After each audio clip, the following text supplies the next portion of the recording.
Hello everyone, welcome back. আমি তন্দ্রা চক্রবর্তী।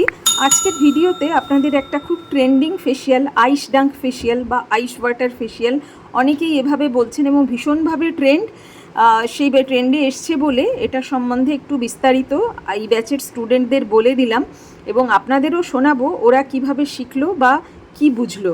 এই facial আপনারা বাড়িতেও ট্রাই করতে পারেন, কিন্তু ফার্স্টেই হচ্ছে যেটা করতে হবে সেটা খুব ভালো করে ফেসটা ক্লিন করতে হবে। ক্লিনড ফেসে যদি আপনারা আইস ডাঙ্ক বা বরফ জলে মুখ ডোবান, মুখ প্রচুর ক্লিন হবে, আপনারা কমফোর্ট ফিল করবেন, আপনাদের ওপেন পোর্সগুলো কিন্তু বন্ধ হয়ে যাবে, ফেস লিফটেড লাগবে, অনেকটা পরিষ্কারও হয়ে যাবে। এইভাবে ওরা ফার্স্টে ক্লিন করে নিল। ক্লিন করার পরে ওরা আইস ডাঙ্ক করবে বা বরফ জলে মুখটা ডোবাবে। এগুলো স্যালনে আপনারা যে কোনো ফেসিয়ালের ফার্স্ট স্টেপ হিসেবেও করতে পারেন। আর বাড়িতে যারা করবেন তারা কিভাবে করবেন, কেন করবেন, এগুলো আমি স্টুডেন্টদের বলেছি, ওদের মুখ থেকে শুনবো। আপাতত এই যে বড় বোলের মধ্যে আইস ওয়াটার বানানো হয়েছে এবং এই যে আমাদের মডেল ফেস ডিপ করে আছে, ডুবিয়ে রয়েছে। এটা 3 সেকেন্ড পরে সে ফেস ওঠাতে পারে যদি তার সাপোকেটিং লাগে, ওই যে লাগছিল বলে লিফট করলো। এরপর মিনিমাম 10 সেকেন্ড এবং ম্যাক্সিমাম 30 থেকে 35 সেকেন্ড পর্যন্ত কিন্তু সে রেখে দিতে পারে। ফেস ওঠানোর পর দেখুন ইনস্ট্যান্ট ফেসটা কত পরিষ্কার হয়ে গেছে এবং এতে আপনার ওপেন পোর্সগুলো বন্ধ হয়ে যাবে, অনেক রিফ্রেশিং লাগবে। মনে হচ্ছিল যখন মুখটা ডুবিয়েছিল, দমটা বন্ধ হয়ে আসছিল। আচ্ছা, ওরকম লাগছিল, ওটা ওরকমই লাগবে। আচ্ছা, কতক্ষণ পরে মুখটা খুলতে পারে? 3 সেকেন্ড 3 সেকেন্ড মিনিমাম। মিনিমাম। তাহলে যদি ক্লায়েন্ট বলে যে তোমার খুব সাফোকেটিভ লাগছে, মিনিমাম কত সেকেন্ড পরে বলবে তোমরা ওটা তুলতে? 3 সেকেন্ড পর একবার তুলে একটু নিঃশ্বাস নিতে পারবে, কিন্তু 10 সেকেন্ড রাখলে ভালো হয়। আর ম্যাক্সিমাম কতক্ষণ? 30 সেকেন্ড 35 সেকেন্ড রাখলে মানে ভালো, একদমই ভালো রেজাল্টটা পাওয়া যায়। ভালো রেজাল্ট। আচ্ছা, আর ধরো তুমি কোনো ক্লায়েন্টকে সাজেশন দিলে, বা আজকাল যখন ট্রেন্ডে আছে সবাই বলবে আমরা বাড়িতে করবো, এটা কি রোজ করা যাবে? না, এটা সপ্তাহে 1 থেকে 2 দিন। হ্যাঁ, 1 বা 2 দিন ম্যাক্সিমাম। আর এটা থেকে কি রেজাল্ট পাওয়া যেতে পারে? এটা সবচেয়ে ভালো, খুব আরাম পাওয়া যায়।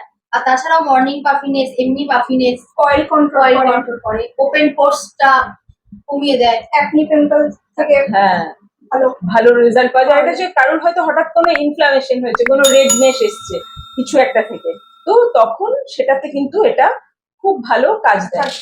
আচ্ছা, আর তোমরা এটা সবসময় কি সাজেস্টেড না আফটার ক্লিন করার পরে কিন্তু এটা করতে হবে?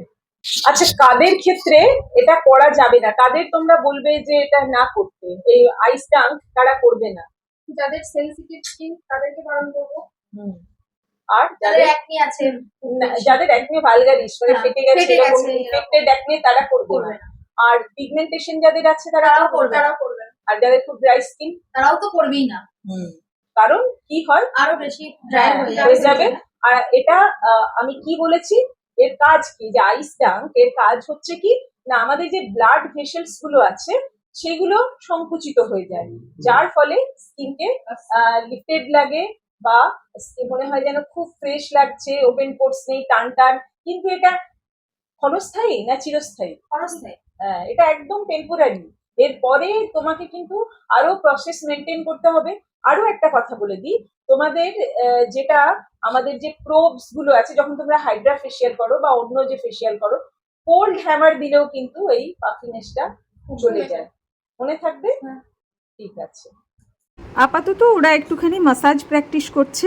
আজকের এই আইস ডাঙ্ক বা আইস ওয়াটার ফেসিয়াল সম্বন্ধে আপনারা যেরকম দেখছেন, কিছু নলেজ দিতে পারলাম কি না জানাতে ভুলবেন না। আশা করি আপনারা বুঝতে পারলেন কারা এই ফেসিয়াল করতে পারে, কেন করা হয়।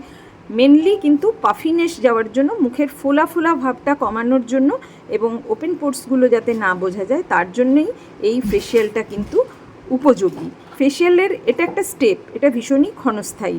আজকের ভিডিও ভালো লাগলে আপনারা আমাদের চ্যানেল সাবস্ক্রাইব করতে ভুলবেন না, বেল বাটন অল করে দেবেন যাতে কোনো ভিডিও মিস না করেন।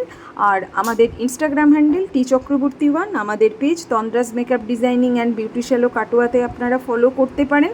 আর আমাদের প্রত্যেক ভিডিওর নিচে কিন্তু ওয়েবসাইটের লিঙ্ক দেওয়া থাকে, ক্লিক করলে আপনারা আমাদের বিশদে জানতে পারবেন। আপনাদের কমেন্ট অত্যন্ত মূল্যবান। আপনারা যদি আরও এরকম কোনো ট্রেন্ডিং বিষয় জানতে চান আমাদের কমেন্ট সেকশনে লিখতে পারেন। চেষ্টা করব আপনাদের যতটুকু নলেজ প্রোভাইড করতে পারি, আমার যতটুকু সাধ্য অ্যাটলিস্ট ততটুকু কিন্তু জানিয়ে দেব। সবাই ভালো থাকবেন, সুস্থ থাকবেন, সঙ্গে থাকবেন এবং আশা করি খুব শীঘ্রই আবার অন্য কোনো ভিডিও নিয়ে দেখা হবে। ততক্ষণের জন্য চলি, টাটা।